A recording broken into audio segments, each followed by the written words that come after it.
Dr. Sebi, Donnie. you staying warm out there or what? Trying to, man. It's a cold, dry winter, my friend. Cold as a mug. Cold as a mug. That's what our note says, and that's how it feels internally, too.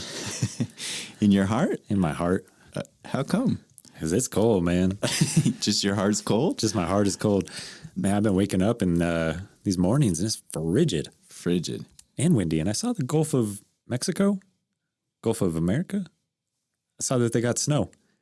Oh, yeah, down south. Down south. Okay. Those coastal Gulf cities. Really nervous where you were headed there. Yeah, just there. Coastal Gulf cities getting more snow than Flagstaff this winter. Oh, yeah, for sure. It's a strange time, my friend. It is a strange time. And a little unnerving and a little cold. A little unnerving, a little cold. There is some things in the world that will make you warm, though. Yeah. Our guest today.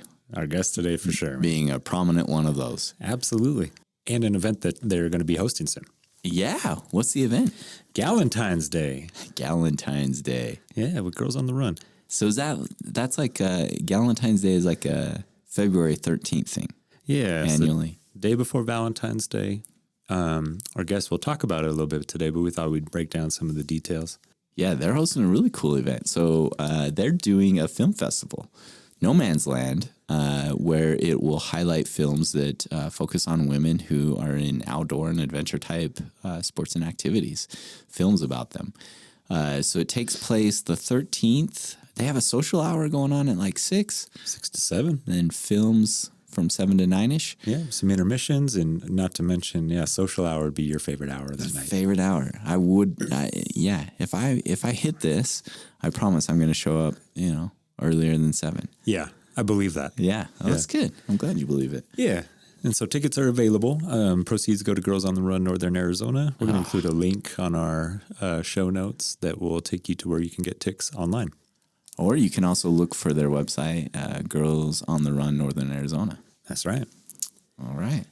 Well, so who do we got on the docket today, Cody? This was a fun one, like you mentioned. Today we're going Beyond Flag with Kelly Teeselink, the Council Director at Girls on the Run of Northern Arizona.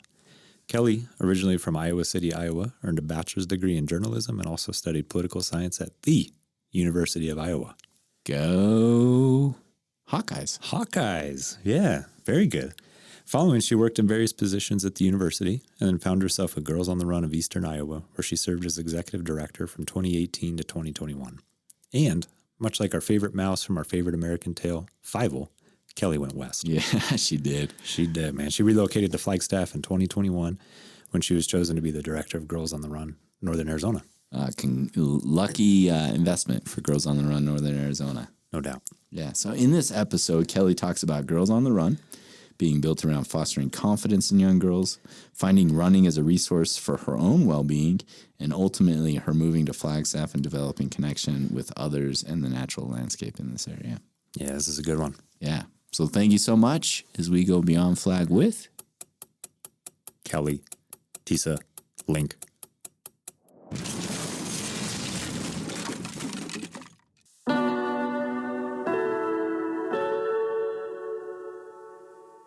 Welcome to Beyond Flag, a Beyond the Pines production, created by, with, and for the people of Flagstaff, building connection in the town we love. We are your hosts, Dr. Daniel J. Phillips and Cody Bayless, also known as Dr. Chinchilla Nice Nice. Thanks for tuning in as we go Beyond Flag, straight from the dunny of our observatory.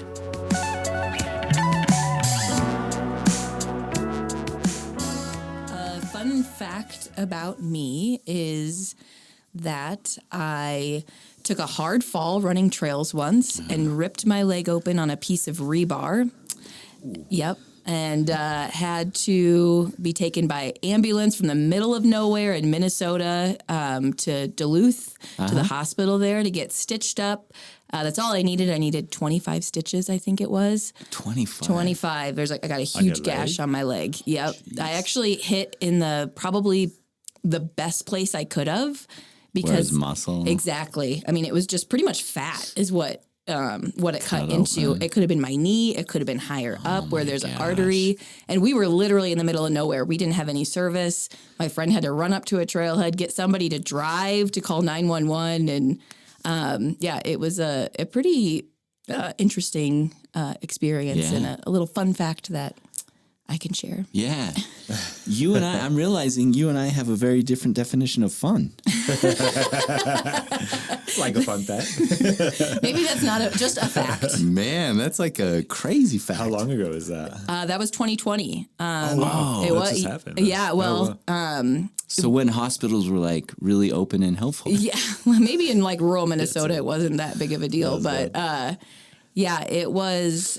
We were supposed to run a race that weekend on that trail, me and my friend, and the race was canceled. And so we just decided, let's just go up and run trails, do a point to point. My then, boyfriend at the time, his partner, they kind of crewed us because it was going to be a long day on the trails, but it ended 12 miles in. And luckily there was another group of people that were doing the exact same thing. And they were just a couple minutes behind us because if they hadn't been there, I mean, it's a very remote section. I would have just been by myself looking. I can show you pictures if you are not queasy. The inside of my leg, essentially. Yeah. I would have just been sitting there in the woods by myself while he went and got help. But since those people were just a couple minutes behind, they stayed with me. And one of them ended up she was a doula. And she was like an angel because that's what she does. She helps women through traumatic moments. Yeah. And the blood and everything that didn't gross her out. I mean, she was just we're still friends to this day. She actually helped me when I was getting ready to give birth. So anyways, it's incredible. Just like that's a trip. Wow. There's a little bit more than a fact, but it's just kind of crazy what something like that can, the people that it can bring into your life. Yeah. That's so cool that you stayed in touch with her. Yeah, I know. I feel pretty lucky about that. Yeah, we can hop in with Kelly. Kelly, thanks for swinging by the nice house today. Be curious to just pick up with what your day-to-day looks like. Sure. So my day-to-day looks a lot different than it did, a year ago because now I have a baby in my home. So a lot of time now revolves around him. But I've thankfully, working with my husband and our scheduling, my day-to-day still looks a lot the same, actually. I get up, I run generally, usually solo or with a friend. And then head into work where I work for Girls in the Run of Northern Arizona. And the great thing about my job is that the day-to-day looks different every single day, depending on where we're at in the year. So right now we're really focused on fundraising. And that means event planning for an event that we have coming up called Galentine's Day, where we screen films made about women in the outdoors, which feels very appropriate for Flagstaff. It's called No Man's Land Film Festival. So a lot of my time right now is focused around event planning for that, fundraising for that, securing sponsorships, selling tickets, marketing, things like that. And then we will go into planning for our fall 2025 season, which pretty much starts now, which is kind of crazy that we, work so far ahead to get ready for a program that begins in September. And then evenings look pretty relaxed as long as my son is relaxed and then start the process all over again the next day. Jeez, okay. Rinse and repeat. Can you take us through Galentine's and how that came about, maybe the history of it and the idea and the whole thing? Yeah, so Galentine's Day was born, I guess, this will be our third year doing it. So 2021 was the first, or 2022. Now I can't do math, but this is our third year. And Girls in the Run of Northern Arizona didn't really have a fundraiser that we had been doing consistently year to year. Some things had popped up here and there. And in my previous job, where I was executive director of a different Girls in the Run council, we had hosted a film festival every single year. And it was pretty, it was low key in the sense that there wasn't a ton. It was like wrapped up. It was a film festival. It's kind of wrapped up pretty easily to, I guess, organize.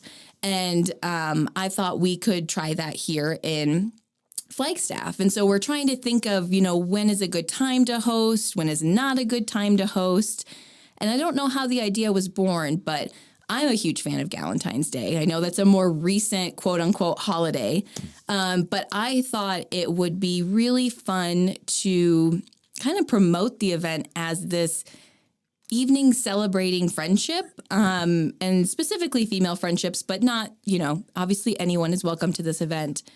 And supporting Girls on the Run, building empowered girls who become empowered women and who become good friends, and really just honor that part of female friendship.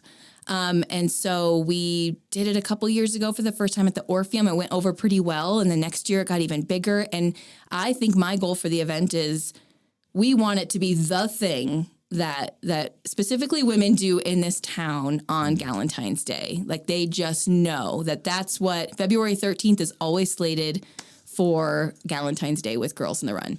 Okay, that's the vision. That's the vision. Yeah, we're going for best of flag. Yeah. Best event. I like it. Of the year is Galentine's Day, and that'll just be the thing. Perfect. Yeah. And so do you mind sharing a little bit about the films that you select and how do you organize all that? So we actually remove ourselves, I guess, from the film selection. We actually choose a film festival.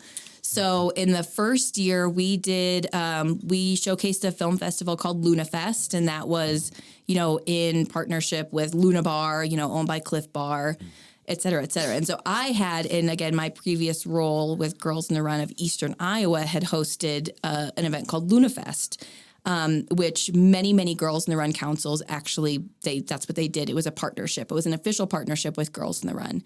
Well, unfortunately, Cliff Bar got purchased or whatever, and they cut Luna Fest, so that doesn't exist anymore. So then we had to find a new film festival, and we came across No Man's Land Film Festival, and it's a little bit different than Luna Fest, but all the films are about women, and these films are about women in the outdoors, different landscapes, climbing, running, winter sports, that type of thing. So it's different than what we've done previously, but I also feel like it really fits this community, and it feels like a better fit. So those films are already selected through this film festival. We just have to kind of choose which program we want to show. And so we always go with a nice variety. We don't want to just do winter sports or just do, running. We like to have a nice variety.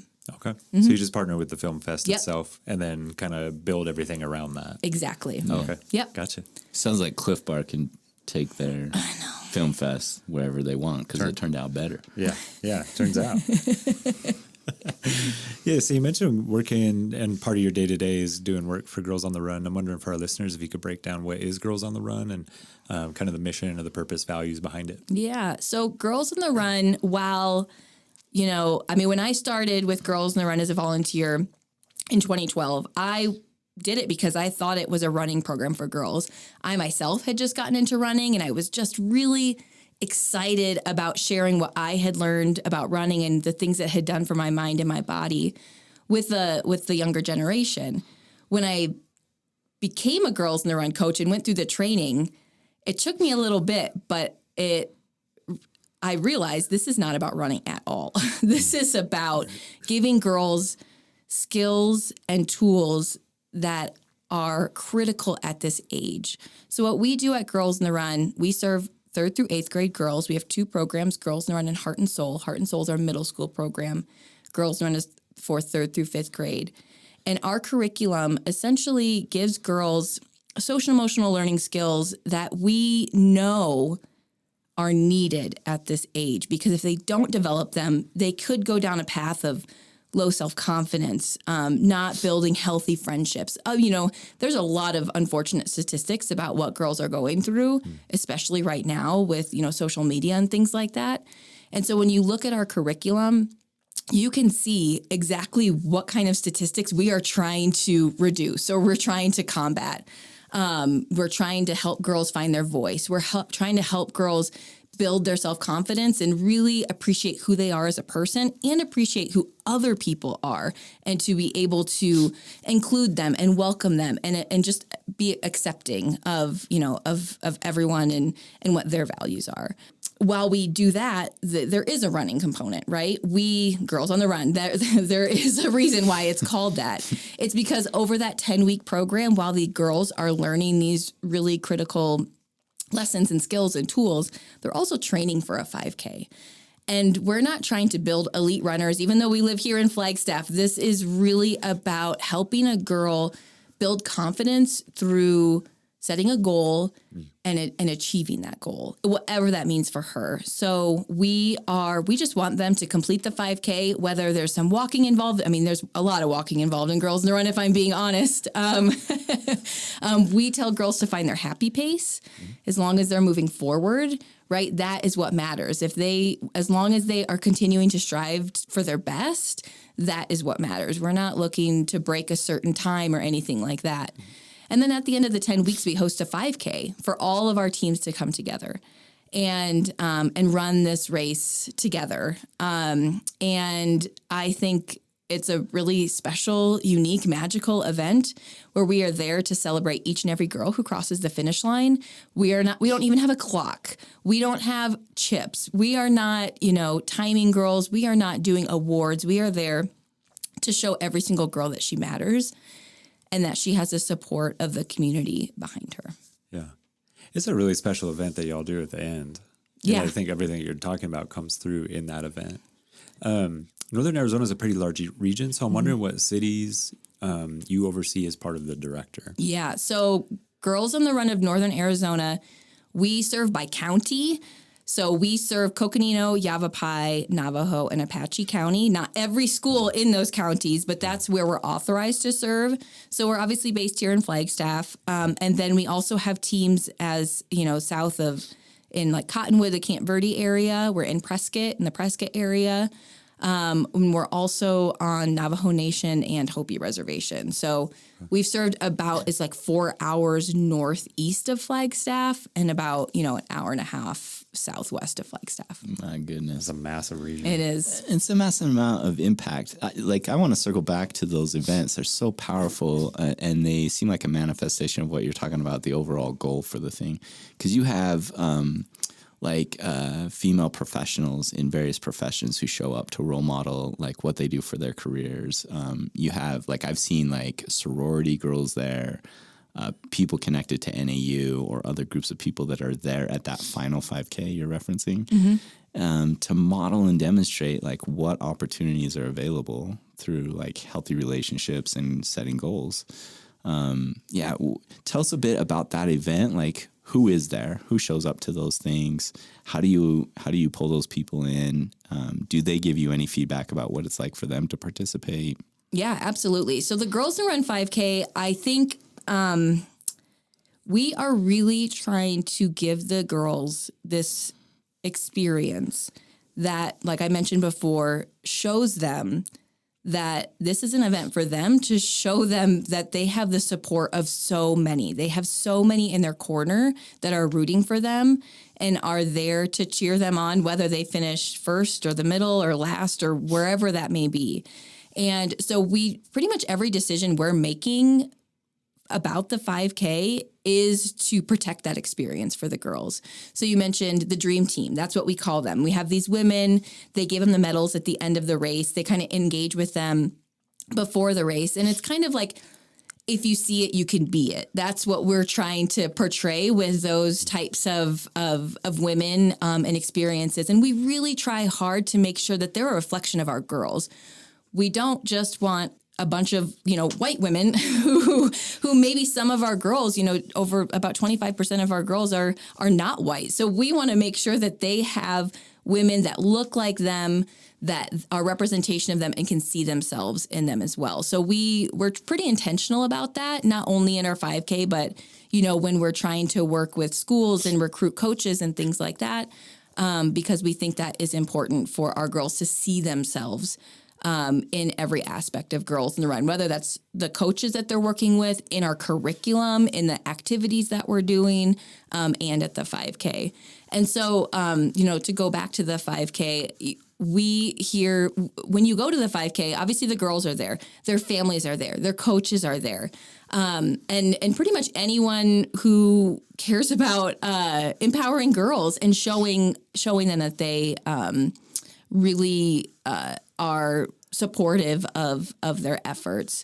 And so we actually have 2 5Ks. We have a 5K in Flagstaff, and that's for our northern region teams. And as we kind of got bigger, we decided to create a 5K in the Verde Valley, and that is for our Yavapai County teams. there's barriers to getting up to Flagstaff. There's barriers to running in Flagstaff when you're not used to running at 7,000 feet, especially when maybe you're 8, 9, 10 years old and you're, not used to that. Yeah. So that has been a really exciting experience to bring Girls in the Run, to the Verde Valley and kind of embed ourselves with that community. Because it is challenging when we live and work up here in Flagstaff. We're not as intertwined with that community as we would like to be. It's just hard when it's far away, and I haven't been in this area for that long, so building those relationships and connections take time. But I think that 5K in the Verde Valley is getting us on the right track to being more intertwined with that community. Tell me a little bit about the process leading up to it. You said you realized coming on board that running wasn't the primary focus. So what does it look like as they gear up for that final thing, the ones that choose to do it? What are they doing week to week to build those social skills or that sense of achievement? Yeah, that's a great question. So Girls in the Run has a well-researched, evaluated, intentional curriculum, and that's what we are implementing at practice. Mm-hmm. So every time, I'm just going to paint a picture. Yeah. So every time our teams are coming together, so they're small, and that's intentional too, because we want to ensure that the relationships being built at Girls in the Run are authentic, and they're kind of easy to come to. Like if you've got a group of 30 girls, even over 10 weeks, it's going to be hard for those girls to build, a close relationship. Yeah. And so our teams are generally 10 to 15 girls. We've got 2 to 3 coaches for those teams. And that's also important, right? Those coaches, if they've got 30 girls, they're not going to be able to build those intentional relationships, those positive relationships with those girls if they have too many. So they come together, small group, 10 to 15 girls, and our coaches are implementing the lesson that is already created and scheduled for the day. And so when you look at a Girls in the Run curriculum, it's 10 weeks, twice a week. So they are getting 20 different Girls in the Run lessons over the Girls in the Run season. Mm-hmm. And so those lessons build upon each other. So first we take the couple weeks and we're really learning about ourselves. What makes us special? What makes us unique? What makes we talk about our star a lot. What makes our star shine? And then also what covers up our star sometimes, and that's okay, right? Like just kind of understanding and developing a relationship and thinking about how we see the world, how we each individually see the world, and embracing that. What makes us unique and part of this team that makes us this unique team. And then the second half of the second part of the season, they're doing a lot of work with each other. They are working on building relationships and positive relationships and learning tools on how to create those positive relationships, both at Girls in the Run and outside of Girls in the Run. So that might be things like how to compromise, right? How to manage emotions and react to those emotions when somebody's doing something to you that you don't like. Instead of being super reactive, what tool can we give them to just stop, think about it, think about what that response could look like, have the response, and then reflect on that response, right? So that's just, one tool that we're trying to give them. And then in the last half of the season, they are really focusing on relationships with their community. So what does it mean to be part of a community? What are communities? How do we give back to our community? And they actually, I actually consider this, while the 5K is certainly a culmination of the program, there's another part of that, which is the Community Impact Project. And so the girls kind of use all the tools that they learned, how to communicate effectively, how to compromise, how to deal with their big emotions. And they decide and implement a Community Impact Project as a team. And so it's kind of showcasing the ripple effect of how just a small group, right, can make a big difference for a community and that they care about in their lives.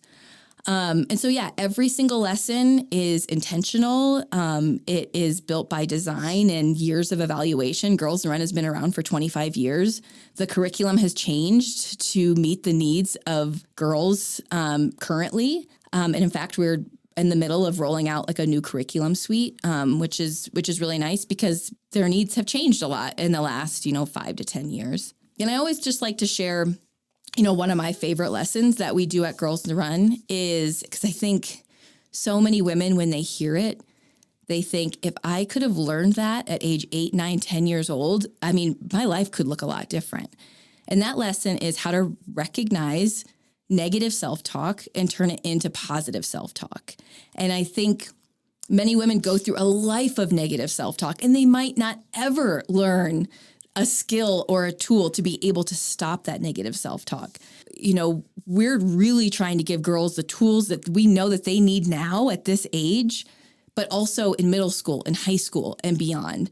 And I think that's what's so powerful about the program. Every single woman who's involved with this program as a coach or just, learns and understands what we're actually doing at practice says, I wish I would have had this when I was this age. Wow. What else could be said? I mean, I want to sign up. Yeah. I know. Truly. Yeah. It's just so cool. Like it's almost, it makes me almost like speechless because it's so profound, so profoundly needed. And the influence seems to be pervasive. Like the way you speak about it. I am curious if you'll be able to reference like roughly how many girls go through it. But it sounds like it's growing in this area. And what a cool thing to have manifest and grow. Yeah. We serve, so we have a fall program only, just meaning we only host programming in the fall, not in the spring. And, this last season we served 340 girls at 27 schools across northern Arizona. So that does seem and feel significant. I think there is more opportunity and potential to serve more girls in this area. And honestly, COVID really put a damper on those numbers and the areas served. Girls on the Run, there's a lot of moving pieces and you have to have the right people in the right place at the right time. And when one of those goes away, it can, it's kind of starting from scratch, whether it's at the school or, there's, different staff that come in and out at the school, at Girls on the Run, coaches come and go. And so COVID was just a really big, there was a lot of changes that happened, not only with hosting the program where we didn't in 2020, but then also there's just a lot of turnover in a lot of different places that touches Girls on the Run. So like I said, super proud that we have continued to build back from that, but we're still about 100 girls away from where we served in 2019. What we really strive to do when we do a pretty extensive coach training because we want to ensure that our coaches understand what we're trying to do at Girls Run and what we're not trying to do. It's not a running program. And I think a lot of people get involved because they think it is. And there's nothing wrong with that. But our coach training it helps like set the stage of what we are actually trying to accomplish at Girls on the Run.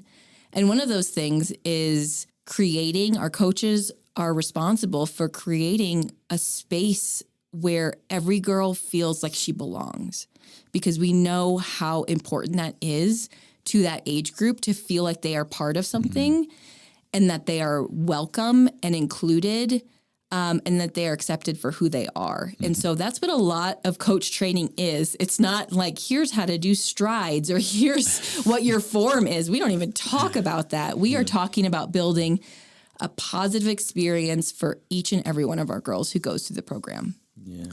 So in that way, running kind of provides the arena to put those things into action in a sense? Absolutely. Yeah. Cool. How do you go about recruiting your coaches? You mentioned that it's really important for you in the program that the coaches are kind of practicing from the same page. How do you go about getting people into that pool? Yeah, it's definitely like a catch-all. We're trying to, I think people have an idea of what a Girls on the Run coach is, and they believe they have to be runners. And they don't. They don't have to ever run a step in their life because that's not what we're aiming to do at Girls on the Run. We're not trying to build runners. We're trying to build confident girls. And so what we tell when we're doing recruitment, if you can come with a positive attitude and you care about empowering the next generation of girls, we'll give you everything else that you need. We'll give you the coach training. We'll give you the curriculum. We'll give you the support and the resources you need to be able to implement the curriculum with confidence, but you don't need to be a runner. You don't even need to be a woman. And I think that's another common misconception, like that you have to be a woman to be a Girls in the Run coach. We take all genders as long as you're 18 and older. Can you tell us about your team at Girls on the Run? Like, I wonder about like the people as part of the organization, I guess. I don't know what the word would be there. Yeah. So we are, our council, our Girls in the Run Council, is an affiliate of North Country Healthcare. So that actually means we're not an independent organization. We are part of North Country. We're a program of North Country.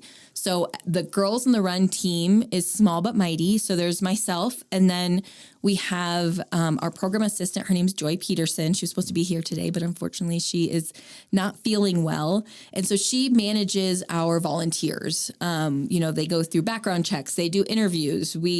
She organizes coach training. She's definitely like our connector, like our people person. And she does so many things outside of that as well. It's kind of like we have to do a lot. We're not just doing one thing, right? We've got, we're wearing many, many hats at Girls in the Run. And then recently, this is very exciting for our team.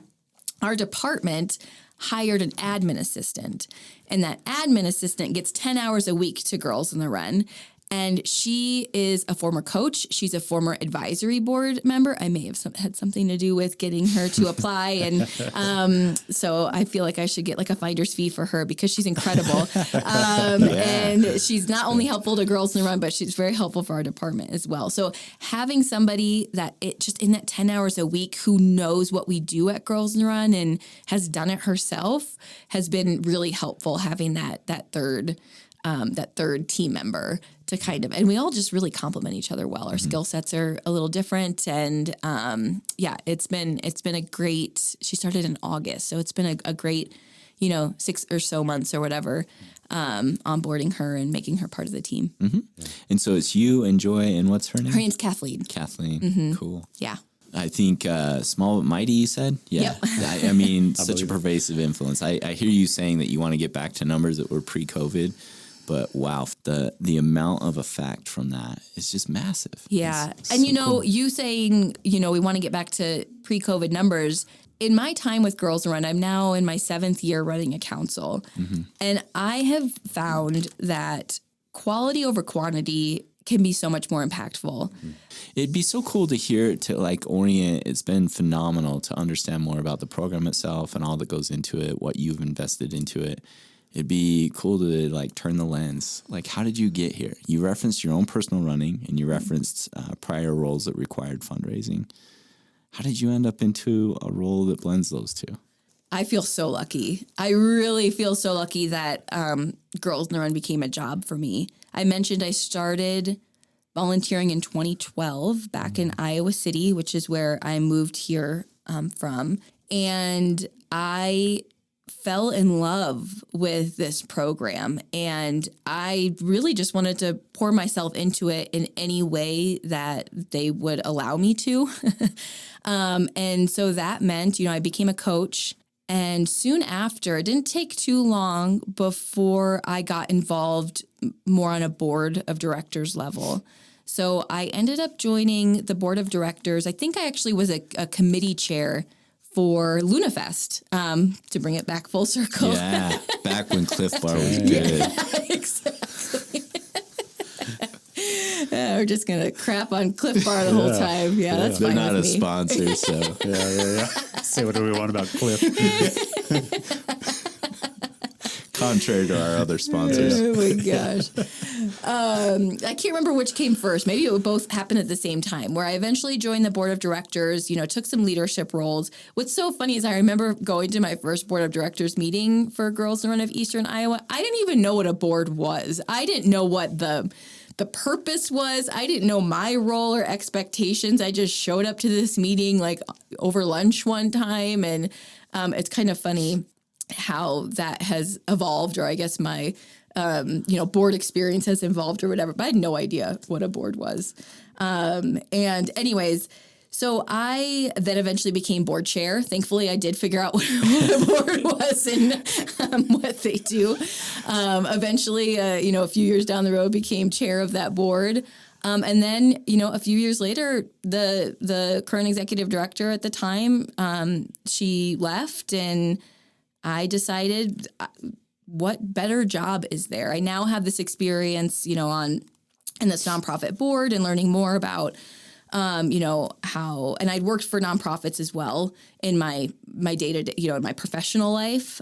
So I was kind of able to bring that experience. And, really what it comes down to, and this isn't, it's a labor of love. And so I knew I had that. Maybe I was, didn't quite have the experience to be an executive director of a nonprofit, but I was passionate. And it was a small organization. It was just a couple staff. And I thankfully got the job. I think I was 30. And I was able, I feel like I'm one of the lucky people that was able to turn their passion and their volunteer work into a paid position, where that's where I got to do every day and get paid for it. Not well, but I did get paid for it. And then, I was in that role for 2.5 years. COVID happened, and I saw that the Girls in the Run of Northern Arizona director position was open. I had always felt like we had talked about moving, I guess, from Iowa City. And there's a couple places I had in my mind. I am an avid trail runner. So I wanted a place that had more access to the outdoors. I knew of Flagstaff. I'd visited Flagstaff. And for running. And then I saw the job open, and I'm like, I don't think this is ever going to happen again. Now, I wouldn't suggest doing this in the middle of a pandemic, rooting up your life and moving across the country. But I got that position, and while I was really sad to leave Girls Run of Eastern Iowa, because it's kind of where my love for Girls in the Run had started and had bloomed and had really developed developed me into a professional. But I was ready to live somewhere that was a little bit more diverse in its outdoor access, which there wasn't much of in Iowa. So, that's what brought me to Flagstaff in 2021 to become the council director of Girls Run of Northern Arizona. So that's how you ended up in Flagstaff. Mm-hmm. How did you end up with an interest in social programming? How did you end up as a trail runner?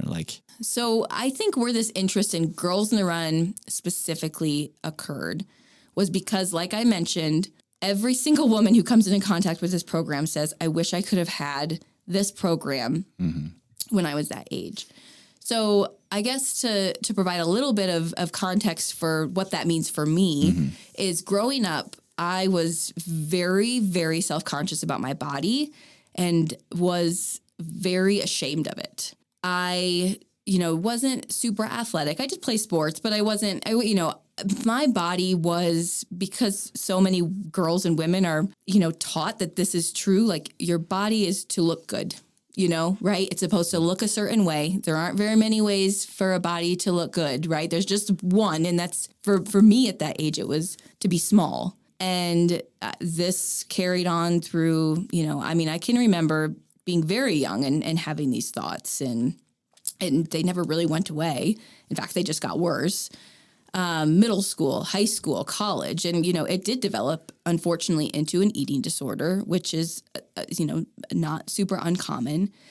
And when I went to college, I've always been like a yo-yo dieter, gained weight, lost weight, and lost weight in very unhealthy ways, and gained weight in very unhealthy ways. It was just unhealthy all around. And so when I graduated from college, I was pretty at my heaviest and probably unhealthiest, smoking, drinking a lot, just not a very much different lifestyle than I live now. And, I was like, all right, it's time to diet again. It's time to get small again. And I always wanted to run, but running was so hard. And I only wanted to run because it burned calories quickly. It had nothing to do with anything else. It was just about, how do I become small quickly? And running was just always so hard for me. I never could really do it. But then I came across Couch to 5K. Have you guys heard of that program? I haven't. It's a 9-week program, and it essentially is a running program where you're starting from nothing, like essentially sitting on the couch, right? And then it's a run walk program, and you do a lot more walking at the beginning, and then over that 9 weeks you slowly are incorporating more minutes of running than walking, and the goal is by the end of that 9 weeks that you're able to run a 5K. And I did that. I didn't realize it at the time, but that was a very powerful experience for me, kind of what the girls go through on Girls in the Run, right? Like, I ran my first 5K. I didn't walk, and I again, did not realize it at the time, but I remember I was 23 feeling so proud of that accomplishment. And I really, truly think that was the first time I had been proud in my body for what it could do rather than what it looked like. I didn't care what I weighed that day. I didn't care what size my pants were, anything like that. I just cared that I set this goal and I accomplished it. And I was flying high the rest of that day. And that experience kind of snowballed. Okay, I'm gonna do this again. I mean, there was definitely some ebb and flow, and there was definitely still some disordered eating stuff going on at that time as well. But over the course of a couple years, I started training for more races, becoming more serious about it, realizing that I needed to fuel better. I stopped smoking. That was, that is not, running and smoking don't really go well together. Oh, yeah. So stopping smoking was good for your health. It was. Turns out. I know. But you began to change many things. Yeah, and it was kind of revolved around running. And, like I said, there was definitely it was an evolution. It took me several years to kind of get to a point where the losing weight or how my body looked wasn't a big factor in some of the choices I was making around running, but it was certainly an evolution that I really, I'm pretty confident in myself now. I don't really focus on my weight and things like that because running has taught me that your body can do so many things, so many cool things that running has done for me. The places that I've been, the things that I've gotten to see, and the people I've got to meet, and the relationships that I've built, and that's because of running. And so over time, it just has shifted what running has meant to me and what it's done for me. And so, I mean, that's a really long answer to your question. But no, that's the stuff I was curious about. I was curious about how your interest in it came about, and really, like, listening to you, it can sound like you experienced real life effects that ended up being manifested in this program that you didn't know about when you began your journey, but you basically lived the programming. Yeah, absolutely. And, when I started as a Girls in the Run coach, I don't know how old I was, but it was definitely during the earlier parts of my running days. And so there was still a lot of, low self-confidence in especially in my body. And I do think becoming a Girls in the Run coach and teaching these lessons to the girls just kind of like sped up that evolution of, or whatever you want to call it, that transformation of not caring about that nearly as much as I used to, because I was telling the girls this. I was telling, you shouldn't care about this. And if I'm telling them that, when you're kind of doing it over and over and over again, and I did believe it, it just was, I was like unraveling a decade or more of low self-confidence and low self-esteem.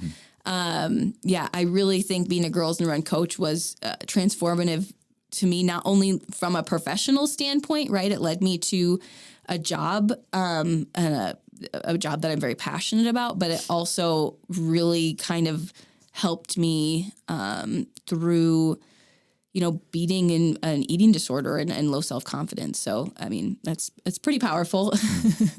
It's super intriguing to hear your relationship to running, and thinking originally running was essentially, it sounded like that relationship was characterized more by like, here's a behavior I can do to lose calories or burn calories. And it's really evolved over time to this whole new thing. Sounds like you have a deep connection to it. And I wonder how you would describe that connection now, along with some of the places it's taken you. Yeah, my connection to running has changed a lot. And I do think it really changed when I started trail running. Before running pavement, I was training for road races and marathons, and those brought me great joy. And I learned a lot about myself in that process. But I do feel that when I transitioned to trail races, that's where I found, a connection to the outdoors that I'd never had before. I didn't grow up like an outdoorsy person. We didn't go camping or do anything like that. I just, and like I said, I grew up in Iowa. There are some outdoorsy things, but it's not the outdoor capital of the world by any means. And so that was something that I, wasn't expecting.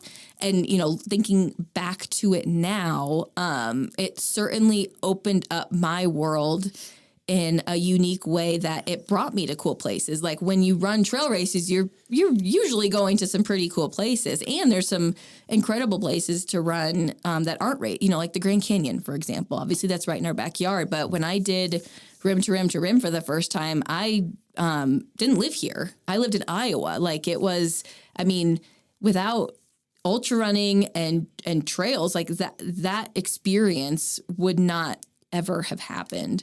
And I feel really grateful that, running has brought me to those experiences. And I think even more meaningful than the places that running has brought me, it's the people that running has brought me to. I have met my best friends on the trails. And I think the really cool thing about running is, especially ultra running, where you're going on training runs with people for hours, all you do is talk. Right? And I talk a lot. So, that's good for me. But, you're on the trail for someone that you barely know for 2 or 3 hours. You get to know them pretty darn quick and deeply because there's nothing distracting you. Your phone, you're not looking at your phone. You're not, doing some other activity. You are just running and learning more about each other. And I'm pretty grateful, maybe even more so, because I get to do and go to those cool places with people that I care about and have developed relationships because of running.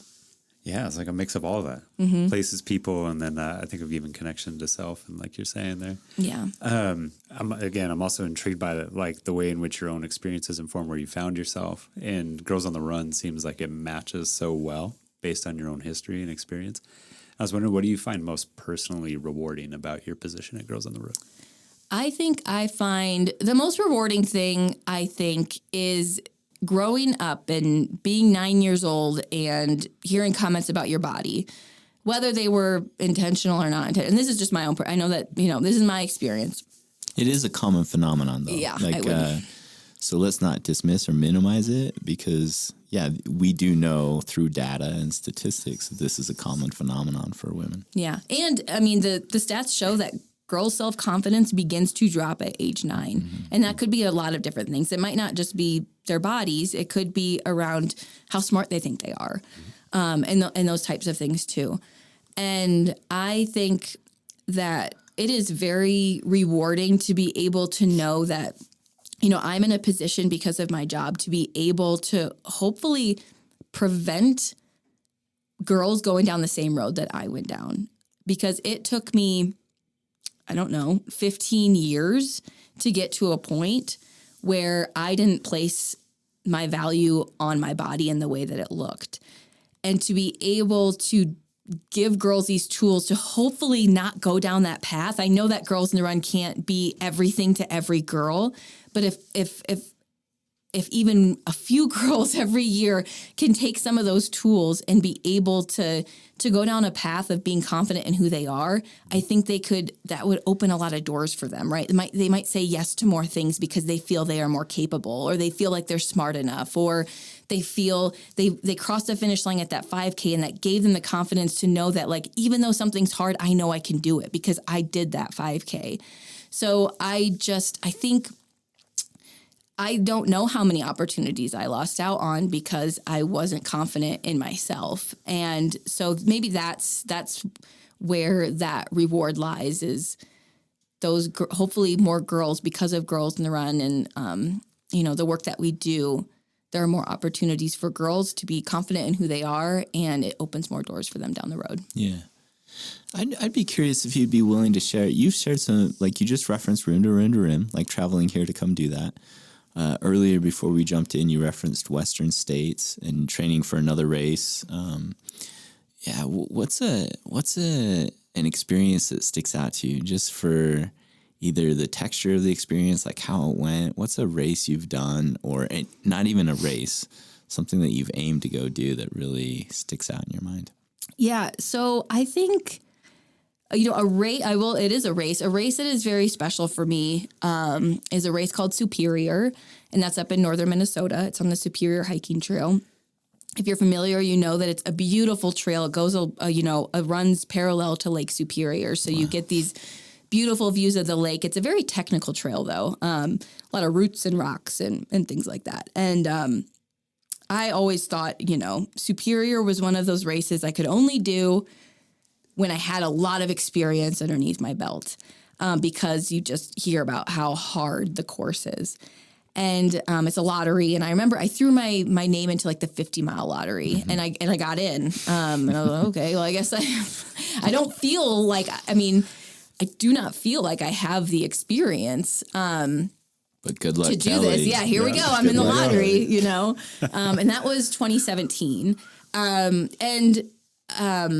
The race went really well, better than I could have ever hoped. And it kind of like, I don't know, I fell in love with the trail.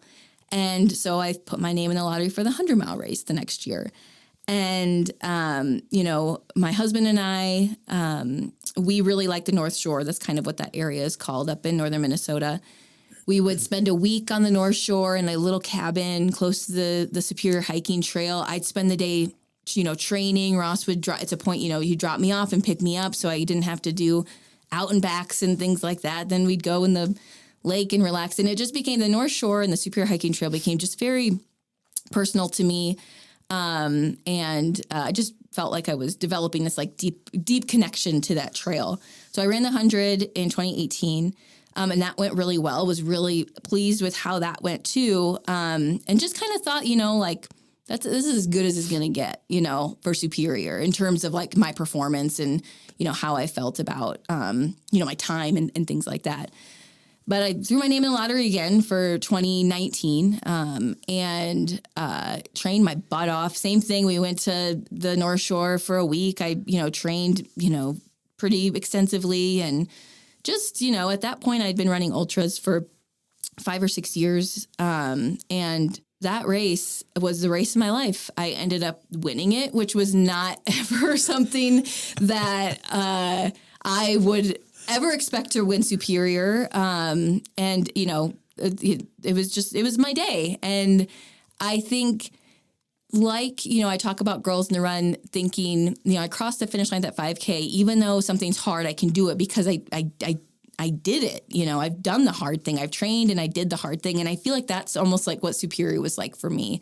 I guess I didn't understand the potential of it until I actually did it. And so I think that, kind of ties up my relationship with running in general and, my experience with girls in the run as well. Yeah, I was thinking like you were saying with Girls on the Run, something that you see is that it builds maybe the idea that I can transfer this out into the world. And that seems like a really good example of that. Yeah. Like I can do this. Yeah. I throw my name in the ring or throw my hat in the ring and see how it goes. Yeah, absolutely. And I do think that ultra running has done that for me emotionally too. Just like we teach our girls at Girls in the Run. Like I've, running 100 miles is really hard for both physically. Is it 100? Seems sure like you don't mean 250? Yeah, 250. Yeah, the cookie. You're right. Good Lord. That's not in the cards for me. But I think life can be very comfortable if you want it to be. I'm not saying not everybody has the choice for it to be comfortable, but many people do. And I think running, you are making a choice to put yourself, especially when you kind of go into those really long races, to put yourself intentionally in a very hard place. And it's kind of interesting to see how you respond to it. And I think that's what I find most fascinating about kind of like those longer distances. It's like, how are you going to be when every comfort of yours is stripped away. You are feeling emotionally, physically, mentally just completely drained. Like, what kind of person are you going to be, and what can you do even when you feel like you're a shell of yourself in the middle of the night? Yeah, what do you draw upon? Oh, truly. Yeah, it doesn't take running 100 miles for me to get there. Yeah, you About certainly 5K. So, like a mile and a half. Mile and a half. So. Mile in. Yeah. I did want to go back to one thing that you mentioned earlier, was that you had moved to Flagstaff during the pandemic. And I guess I wonder a little bit about that transition and what's life been like in Flagstaff. How it matched expectations or not. Yeah. So I moved in January of 2021. So still pretty fresh, to pandemic things. Not a lot of in-person meetings and things like that. So that definitely made the a little bit trickier. But I do think because of my job, I was able to make connections with people pretty quickly.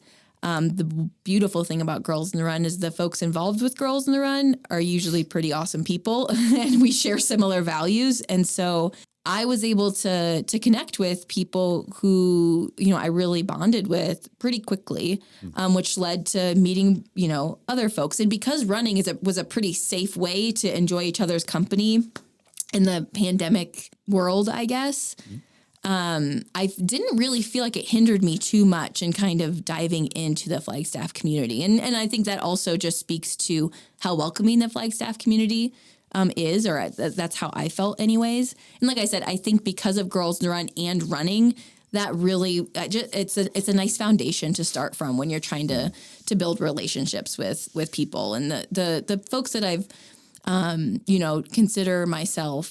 consider really good friends now is because of those two things, either Girls in the Run or running. That's so cool to hear. Yeah.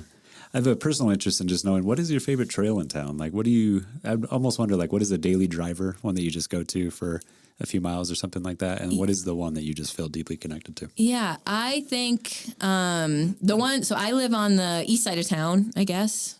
That's what you would put me. So I'm usually like, if I just need to get out for some miles, I don't have a lot of time, I'm either heading to Campbell Mesa, or there's these trails behind, I don't even know what they're called, but they're near Fisher Point. So I'm usually out there quite a bit during the week. And then during the weekend, I have a love-hate relationship with Eldon. It is just one of those. Pretty mean. Yeah. Lookout trail. Yeah. Lookout. Yeah. It's brutal. But I think it's like it's so hard. It is just so hard. So I really like going up Eldon, like grinding to the top and then running down the road. But you have to have some logistics in place for that to happen, because going down Eldon Lookout Trail is not fun. It's just a little scary, but it's just kind of nice to open up and go down the road if someone's willing to pick you up. Yeah. Yeah, going down Lookout would be one to have the first aid kit for. Yeah, exactly. Sure. Maybe a tetanus shot on hand, something to that right. effect. Yeah. There is a lot of rebar on that trail. You'll see it. I believe it. Yeah. Yeah, it's cool to hear about those trails. There are so many good trails in the area. I would wonder, in a handful of sentences, how would you summarize your connection to this area now that you're here? I would summarize my connection to this area as I feel quite authentic and deep. Even though I've only been here for 4 years, what drew me to Flagstaff is where I lived, which is a town called Iowa City, where the University of Iowa is. I love Iowa City, but the access to the outdoors was just there was not much there. And I always said, if I could plop Iowa City in the mountains, it would be the perfect city for me. And that's what Flagstaff is. It's the same size. I love the size because it feels like you don't know everybody, but you know a lot of people. And it does, it does become very intertwined very quickly, but in a way that I love. But it's big enough that there's still some anonymity there. Did I say that word right? We're with you. Okay. Yeah. We're not the ones to ask. Yeah. Especially guys that just spell it. Good luck. Yeah. But it was just last week was my 4 year years here in Flagstaff, and just reflecting on, how much has changed for me personally. I got married, I had a baby, and just there's a lot of big life things that have happened, all here in Flagstaff. And, as someone who lived in Iowa for the first 34 years of my life, it is, Flagstaff is quickly becoming, where I consider my home now. Because of those connections that I've made with the people and the trails and the amazing places that we have in this area. And then, of course, just the connections through Girls in the Run and the communities that I've been able to, feel like I'm becoming part of outside of Flagstaff because of Girls in the Run. So really the Northern Arizona scape as a whole. So yeah, it's become, it just feels very right, I guess, here in Flagstaff. Well, that's powerful. From our end, we really appreciate you coming on. It's been so cool to hear about some of your experiences and your own personal transformation, I think was the word you used. Yeah. Thanks for spending time. Yeah, thanks for having me. It was fun. Yeah, for sure. It's been great to sit with you. I just feel a lot of enthusiasm sitting with you, and I can see how you carry that through the world and have a pretty profound effect on your organization that you work with and people in your sphere. Oh, well, thanks so much. Yeah, thanks for sitting with us today. Dr. Bayless. Yo! Kelly is free. Kelly is free. Yeah. She's off the hook. Yeah, I kind of wonder which friend nominated her to sit here with us. Yeah. A good friend. Yeah.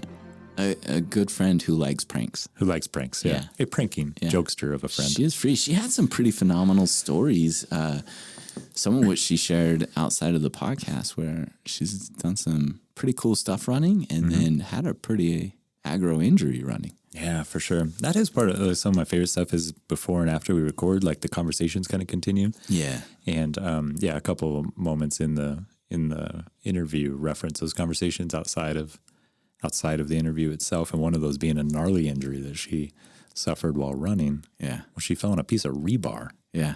And we were able to see some of those photos of what the injury looked like. You mostly look, I mean. Oh, yeah, it's true. I exposed myself to those photos. You reserved yourself from that images. Yeah. Yeah. I don't want to pass out and you guys accuse me of creating a disruption for the class. That makes sense. Has that happened before? Yeah, it's an early life lesson I learned. Don't pass out at the sight of blood. Yeah, don't pass out at the sight of blood or you'll be accused of being the class clown. Yeah, that's a good one, man. Yeah. Or a cataract surgery? Was that the... Yeah, I was like in maybe 8th, 9th grade health class. I'd gotten in trouble in the class a handful of times, so I've been placed in the chair right next to the teacher, like a desk. And some kid brought in his parents' eye cataract surgery, and it was before laser. It was before LASIK, so it was like an X-Acto knife. I still have the image in my mind now. I remember turning the video on and being like, what are all of us doing? Yeah. We're all watching this person cut into this other person with an X-Acto knife into their eyeball. To the eyeball. Yeah. Maybe let's not do this today. So what happened? Well, I remember having some of those thoughts like, what are we doing? Oh, I feel a little queasy. And then the next moment, I remember waking up on the floor, not knowing where I was or what was going on. And the teacher was standing over me, telling me to stop making a disruption in the class. She was upset. She thought I had continued my antics, but I had fallen out of my desk because I had passed out. And I didn't know. I had no clue, dude. So the way this whole thing ends is I sheepishly, like you can picture this, dude. Oh, man. This little 8th, 9th grade boy, I was like undersized. I just sheepishly crawled back into the desk and laid my head down. It's like face first on the desk. Well, because I was like, I don't know if I'm going to pass out. I wasn't feeling good. I love that you got blamed for it. So I just took the lecture, sheepishly like slithered back into the chair, laid my head down. I was like, I'm feeling woozy. Man, dude, I'm trying to conceal my laughter from the microphone, but the emotion in my head is just so lovely. Oh, yeah. Is this the 90s? This is during the 90s? Yeah. Yeah, it would have been early 90s. Early 90s? That's a different era. Yeah. Different time, man. So cut eyeballs with X-Acto knives. Yeah, laid my head down and just like tried to put the pieces back together. Okay, yeah, my name's Dan. Yeah. I'm in health class. I'm a middle school student. Okay, I think it's like Wednesday. Yeah. Try to just piece those things back together. A little quick mental status exam for yourself. Yeah. Oh, man. I love that story. So, yeah, that was the thing that you were guarding yourself against, was exposing yourself to that image, passing out on the ground here in the nice house, and then us standing over you, yelling at you that you're disrupting our time together. Stop disrupting the connective moment that you and Kelly were having. Yeah. Dude, those were some incredible images, man. And it was pretty staggering to learn that she got, I think she said 25 stitches and then was back running a week later or something like that. She said 8 weeks, but she had been signed up for Western States that year. Yeah. And was worried that she wouldn't be able to do it. It sounded like they ended up canceling Western States that year, and she did it the next year, but that she would have been able to still have run it. Still do it. Yeah, it's incredible. Bonkers. Yeah, those images were staggering. She offered to share those on our social, I think, too. Yeah. That'd be fun for everyone. What's the verdict? Got him. I think we sneak one in there and just see. And then we do a poll. Who did pass out? Who did not pass out? Yeah. You could do that. Isn't that good for the social medias to do those polls? Get that interaction? Yeah, get those interactions going. Yeah, little pollsters and Pass out, yay, nay? Yeah. Boo-hoo, booyah on the pass out. On the pass out. Booyah on the pass out. Well, despite this start to our breakdown, Kelly offered just a lot of good insight for something that's really needed, like for a population that could really benefit from an injection of confidence. She talked about specific programming that facilitates that for girls, third to fifth grade, and then also 6th to 8th grade. Yeah. Yeah, I was blown away by the region that they cover in her position, and just the impact that they have, and then also sitting with Kelly and the enthusiasm that she brings to it. I could see how they carry this in a really positive way for people that she interacts with and their team and coaches and that sort of thing. Oh, yeah. It kind of bounces off her, that positive energy. Yeah, for sure. One thing that really stood out to me from the interview, she was talking about the coaches, and I was thinking of that reciprocal nature and the give-get relationship, and the way in which coaches there's a pretty high expectation. She was saying, it's a volunteer position. People are already teaching during the day. Some of them are working 2 times a week, 90 minutes, working with kids. That's a pretty big ask. Yeah. And even by investing that time and maybe that emotion, that energy, that enthusiasm, that it also gives back. And it seems that the teachers also, or the coaches, benefit from the program as much as the kids do in many ways. Yeah. The volunteers speak to the benefits. Yeah. Yeah. I thought that was really cool to hear. Powerful. Yeah. I think that's a principle, right? And I could see the energy that she induces into it being kind of infectious. So there is a collective benefit most often felt. I think that phenomenon is like part of what made the 5K, when that event happens, what makes it so much bigger. It feels like such a synergistic effect. Yeah, totally. I wish I could speak to that or describe it in a way that made sense for listeners who maybe haven't been to that, but it is energetic, infectious, like you're saying. Yeah. It's incredible what they do and what they put into it. Yeah. Sitting with her, the thing that stood out to me was I had no idea about her background and how literally she had lived the thing that she had come to find that Girls on the Run provides for young girls. Yeah. And so anecdotally, I think this really played out in a metaphoric way when she described her hesitation for signing up for the Lake Superior 50 mile.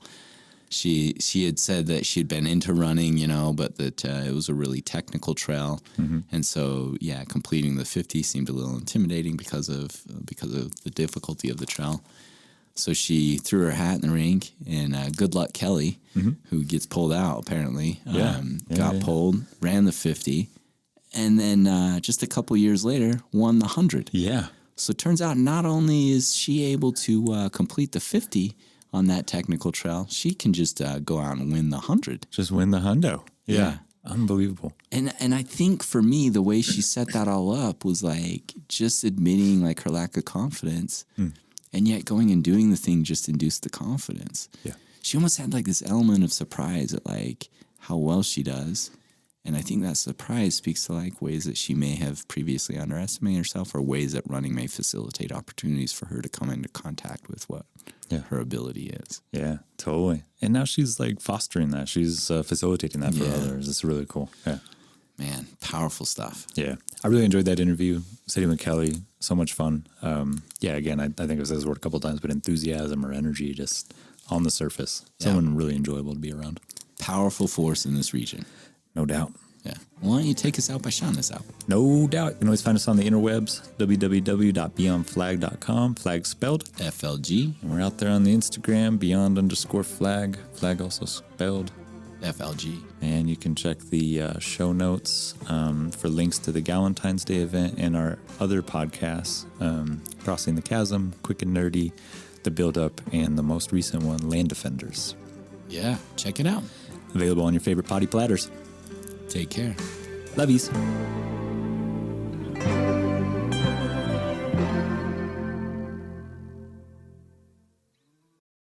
Wow. A piece of rebar. Yeah, I still have that rebar too. Do you? The park ranger came and pulled it out. There was tons of it, and you'll probably never look at rebar the same way again. Yeah. When you see it on the trail. I think it had been like an old structure, like railroad tie or something that had disintegrated. But the rebar was just sticking out like this much. Couldn't see it. I took a really hard fall, like I tripped on a root or something, and I was going downhill, so I was kind of had some speed to it as well. Yeah. So how did you get out from the location? Like when they went and got help, was there an access road that was near? Or? So the trailhead was thankfully about a mile away. Okay. So we had just done like a aid station at this trailhead. And so, I think it was 2 or 3 hours from the time that I fell until I got out, and it was like a search and rescue team that had came and put me on a little thing, and the poor guys had to carry me out. And it was mostly uphill on like a really technical trail. I'm sure that was not fun for them. Yeah, poor guys. That'd be feel bad for them in the story. Yeah. Poor people carrying this wounded Kelly out. Dang. Tetanus was up to date? Sucks for them. On that? I don't know that it was, but I did get a tetanus shot. Okay. When I got there. Yeah, and I mean all that, and I thought I had been registered for Western States, if you're familiar with that race. And this was September, and Western States was in January, in July or June.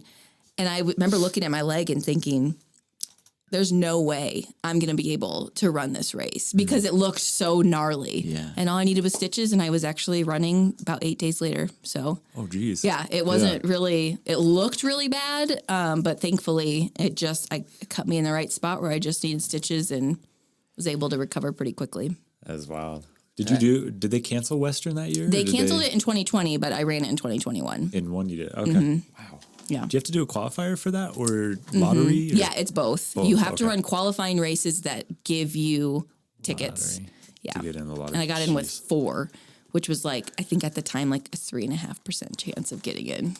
Oh, wow. And you did it.